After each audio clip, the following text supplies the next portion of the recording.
nanti dilanjut untuk ngobrol-ngobrolnya sama Koh Roni tentang Pangestu.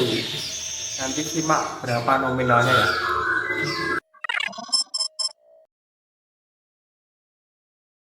Nah, terus ya ngobrol-ngobrol-ngobrol, akhirnya kita sepakat dengan Ko Teddy, Pangestu sold ya.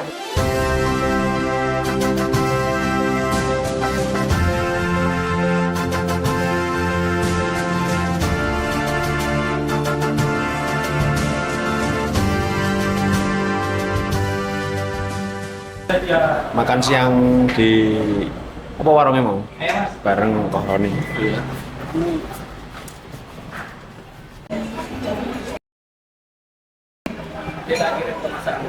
Ayo.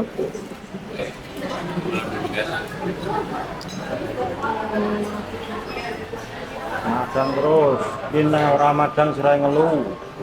Utamakan makan daripada harapan. Makan siang dulu. Ayo Mas, monggo. Kita makan siang dulu ya guys. Habis ini kita lanjut lagi ngobrolnya sama Koron. Selamat siang Mas Masku, kita ada di Surabaya bersama tim Jensina dan bersama Koh Roni Sarikat. Kita di Surabaya dari tadi pagi, kita mau mantau Pangestu sebagai hadiah ulang tahun buat Koh Teddy. Bisa dijelaskan sama Mas Andri. Selamat siang Masku. Sekarang kita udah sama Koh Roni. Ini kita kesini dapat amanah dari Koh Teddy. Alhamdulillah, mungkin sudah deal sendiri Koh Roni sama Koh Teddy. Dan nanti biar dijelaskan Koh Roni untuk detailnya berapa nominalnya dan bagaimana proses transaksinya. Sekarang Koh Roni, kan gini, udah kesini silaturahmi. Pokoknya kita diamanahkan Koh Teddy untuk ke tempat Koh Roni untuk ngecek Pangestu dan lain sebagainya. Ini kita juga pengen tahu bagaimana proses transaksinya. Pertama kali itu kok bisa Pangestu? Itu Koh Teddy gimana? Jadi gini, waktu itu kan Ko Teddy sempat telepon saya. Beliau tanya apa Pangestu mau dilepas. Ya dilepas aja kok kalau mungkin nominalnya cocok gitu loh. Terus kebetulan ya Ko Teddy ini kan lagi hot-hotnya main burung ya dengan timnya Jensina tim ini. Nah, saya juga bilang ya mungkin kalau burung sekarang itu mewah-mewah banyak. Yang musim ini ya, kita katakanlah 2024 itu 2023 mungkin era Avatar waktu itu. Terus saya bilang musim 2024 ya saya pikir kualitas burung mewah-mewah. Waktu itu Pangestu baru tampil perdana di SKN, selesai mabung dan masih membuktikan masih bisa double winner waktu itu. Tapi dengan adanya saya mungkin ada kesibukan, saya tidak fokus ngerawat karena selama ini kan yang saya rawat sendiri itu Pangestu dan Sugali. Nah, singkat cerita, boleh ndak bro Pangestu buat aku? Terus ya oke kok, cuma ya nominalnya kan memang agak tinggi ya karena mengingat prestasinya stabilnya 3 tahun ini ya termasuk salah satu burung yang stabil. Saya pikir kalau untuk materi, gaya, mungkin kalau gaya Nggak ada duanya. nggak ada duanya.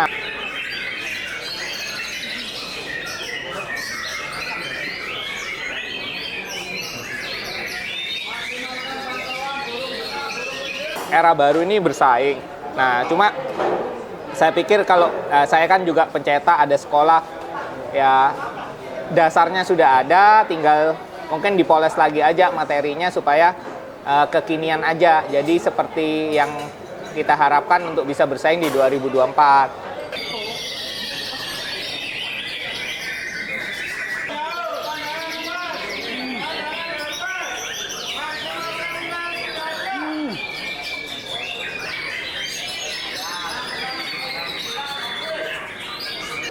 terus ya ngobrol-ngobrol-ngobrol, akhirnya kita sepakat dengan Ko Teddy, Pangestu Sult ya. Jadi saya kasihkan ke Ko Teddy dengan nominal mungkin ya bisa dikatakan setengah M ya. 500 juta. Nah, terus saya bilang, Pangestu ini kan sudah kayak anak kesayangan, ikut saya ini juga udah lama. Saya lebih cenderung merawat burung itu sebagai hobi ya, juga gimana ya namanya kelangenan. Saya pinginnya burung ini awet. Nah, terus singkat cerita, saya memberikan anak kesayangan saya minta ya kenang-kenangan dari beliau lah. Beliau juga memberikan saya satu murai, cuma saya tidak bisa sebut nama murainya. Ya nanti kita poles untuk Jensina, semoga bersinar juga untuk Sarikat gitu loh. Dengar-dengar kan udah banyak tawaran masuk dari Pangestu. Nah, kita pengen tahu kenapa kok Ko Teddy? Sebelumnya kan mungkin nama baru ini Ko Teddy. Ya, jadi mungkin karena ini ya, jodohnya mungkin pertama mungkin karena jodohnya memang sudah ditakdirkan untuk Ko Teddy. Ada beberapa, kalau yang dari Jawa Barat ini, Jakarta lah, saya bilang ada satu nama ini memang dari dulu mau gitu loh. Cuma ada beberapa lah ya, ada 2 apa 3 orang. Ada yang satu nominalnya tidak cocok, yang satu saya belum sempat ngabari juga, karena untuk Pangestu ini kan kalau semamanya dibawa ke Jakarta, saya harus kawal ke Jakarta. Kalau sama Ko Teddy kan enaknya, Ko Teddy juga pemain SMM, SKN.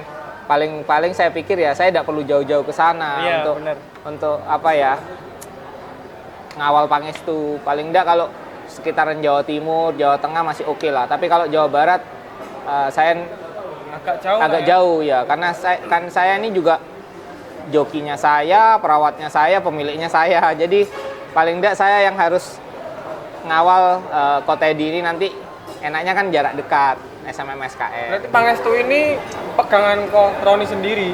Ya, Sugali dan Pangestu.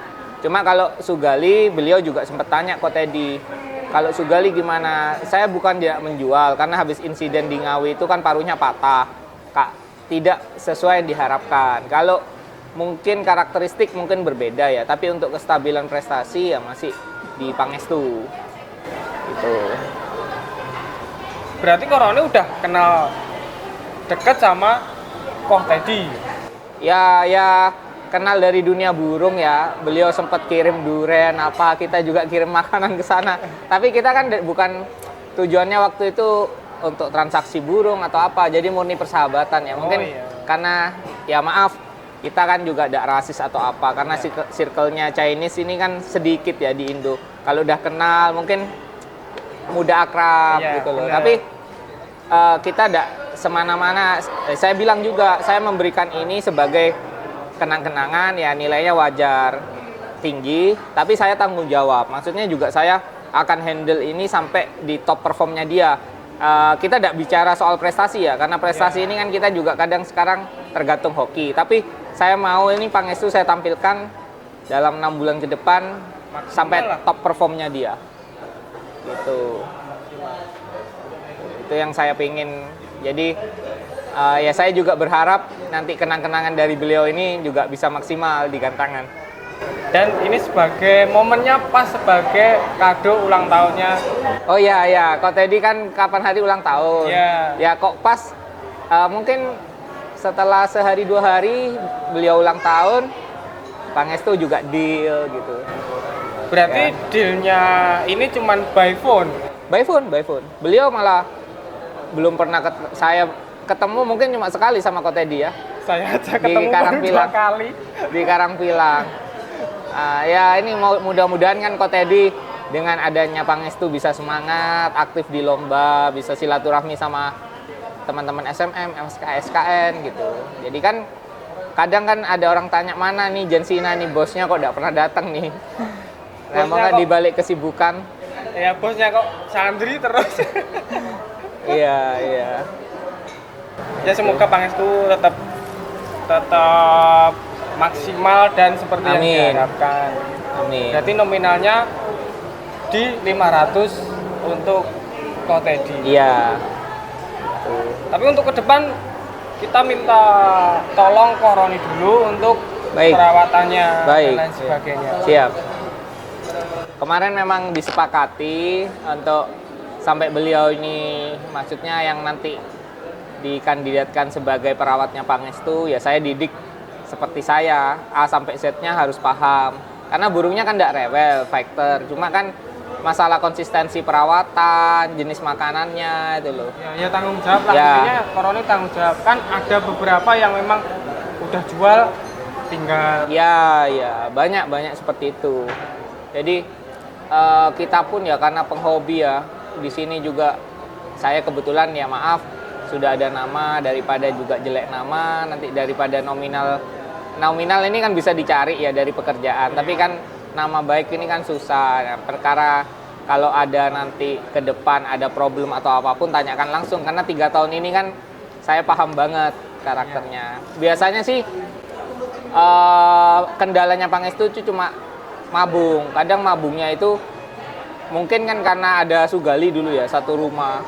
Mabung pun masih bunyi, bingung, tempur terus sih. Nah, tapi normal. Ternyata setelah 3 tahun sempet yang kemarin ini gagal mabung. Saya coba akhirnya terapi sampo terus sauna, langsung ini mabung ya. Jadi itu cuma trouble-nya di saya tuh karena mabung aja. Tapi on time. Bulan 5 on time, on fire langsung, ya langsung double winner itu. Pantauan sejak kapan tuh kok? SKN ya, mungkin ya. Ya, SKN Jadi, kemarin. Mulai SKN, deal, terus Ya, sekarang udah resmi jadi milik Kotedi. iya.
Kalau sebenarnya ini kan, kalau burung ini sebenarnya selera ya. Kalau mungkin orang suka Iwan Fals, ada yang suka Ebit GAD. Jadi kan kembali, cuma namanya pakem kan pasti mutlak. Nah, sekarang tergantung dari pakem juri. Nah, kalau yang setahu saya sih, ya Pangestu ini termasuk salah satu burung yang aman. Kalau gaya mewah ya, tapi kan kalau lagu dengan karakter vokalnya dia yang tembakan dan lain-lain, nah ini kan nanti tergantung dari pakem juri ya saat ini, karena mungkin kan dulu tembakan, roll tembak, nah tapi kan tetap mengacu pada satu titik yang namanya irama lagu. Ya, nah kalau sampai detik ini saya yakin ya, maksudnya dengan sekelas Pangestu masih bisa bersaing. Sedikit nanya kok, untuk penilaian, ini kan jenengan juga divisi juri ya? Ya, saya di SKN, Kadif. SOP-nya untuk SKN atau SMM itu seperti apa kok? Jadi teman-teman itu biar tahu, oh iya kita main ke sini itu kita bawa burung yang seperti apa? Nah, sebenarnya gini, kalau bicara dengan juri SMM dan SKN sebenarnya kan sama ya. Karena di SKN juga itu combine antara juri SMM dan juri SKN. Dan juri SKN belajar pada juri SMM secara SOP. Nah, kalau SOP-nya yang sudah tertera ya tetap seperti zaman yang SMM berdiri ya irama lagu, durasi kerja, sisanya ya volume, gaya, dan lain-lain. Tapi dua hal yang terpenting adalah irama lagu dan durasi kerja. Cuma yang perlu digarisbawahi, yang namanya burung ya,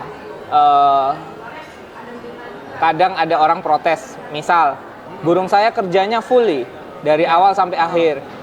Kok tidak masuk? Juri ini malah tidak memberikan penilaian. Nah, di dalam satu perlombaan 10 menit itu, juri kan ada 4 A, B, C, D. Nah, satu blok itu juri mengawasi 6 burung. Nah, dalam time frame-nya juri, nah ini yang perlu digarisbawahi, itu ada time framing. Ketika time framing akhiran ing, berarti kan ketika juri itu menilai di satu titik ketika dia menilai di bloknya. Nah, itu ada time frame.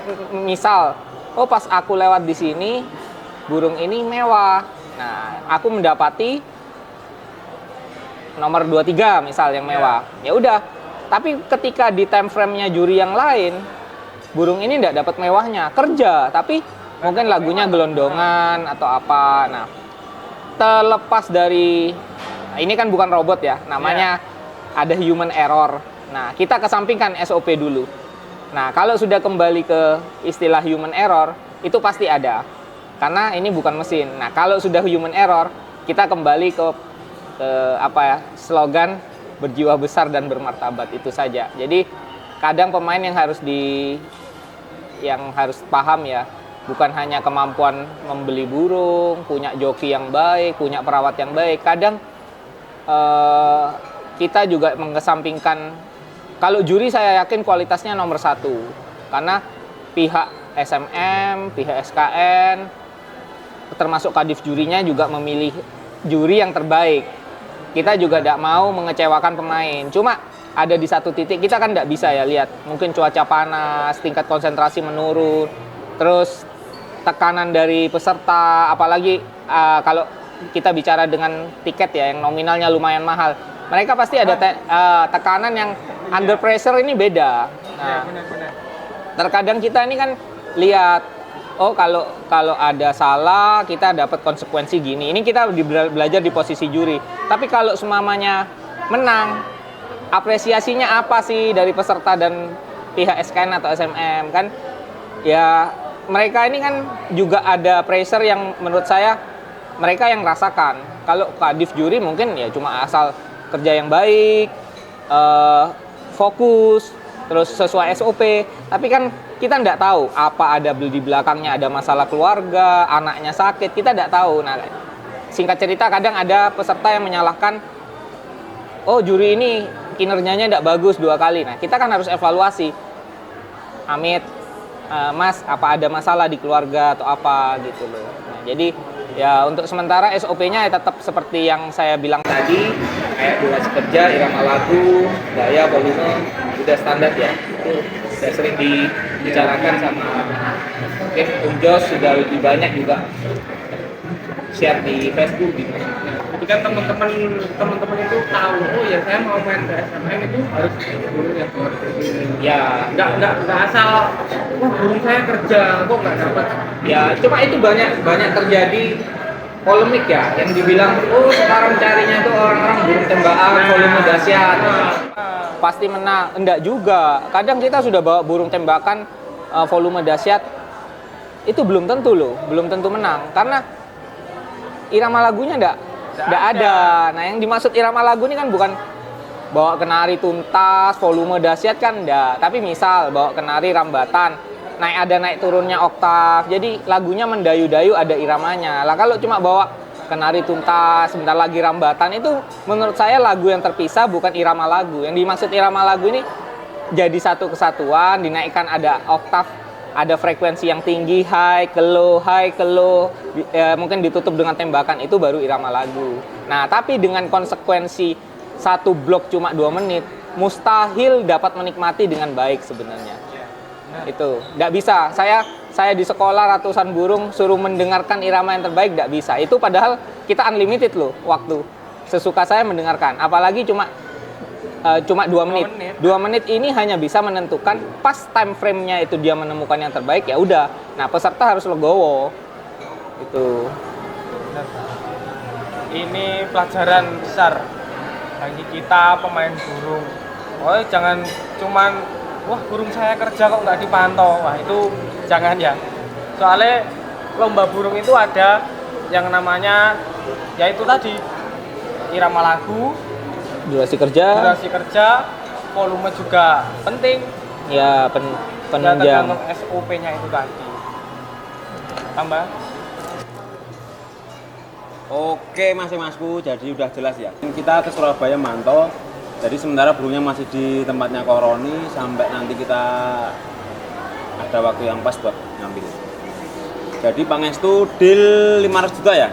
500 juta. Semoga konser di tim kita semoga stabil, semoga membanggakan buat tim dan buat Kok Teddy. Terima kasih.